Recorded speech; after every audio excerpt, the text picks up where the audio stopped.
په افغانستان کې کوم قوم زیان نه دی لیدلی، کوم قوم نه ده وژل شوی. دغه جنوساید زمینه چا برابره کړې؟ افغان جنوساید د ملل متحد په امر باندې د امریکا په سرپرستۍ باندې په افغانانو باندې 40 کاله حاکمه وه.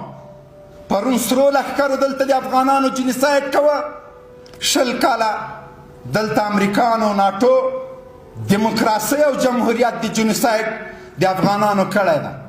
جواب څوک ورکوي؟ پړه څوک دي؟ د جنوساید زمینه چا برابره کړې ده؟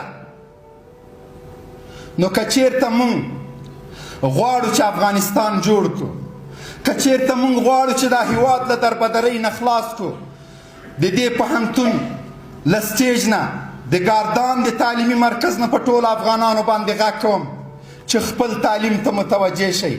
یو ملت مه ضایع کوئ.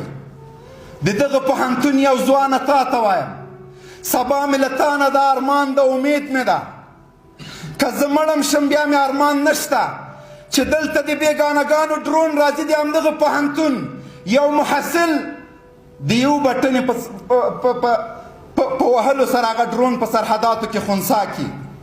سبا دې هېواد ته اشغالګر راځي، د دې پوهنتون شاګرده تا ته وایم زه دې ته مجبوره نشم چې واسکټ د خپل دفاع دپاره واغوندم. دا د کمزورۍ تر ټولو وروستی حد ده چې یو افغان خپل د دښمن د ماتولو دپاره په 10 ټنه باروتو د پاسه کینی. که موږ تعلیم کړی وای دا ځوان دې ته نه مجبوره کېده.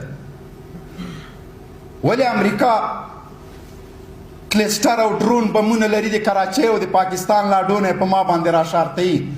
زه دلته بېبسه یم، ما او تا تعلیم ته توجه نه ده کړې.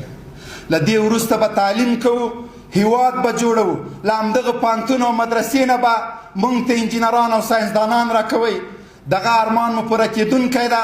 نور جګړه په هیواد کې نه کوو، د هیواد له دښمنانو سره د افغانستان له سرحداتو نه د باندې جګړه کوو. السلام علیکم ورحمت الله وبرکاته.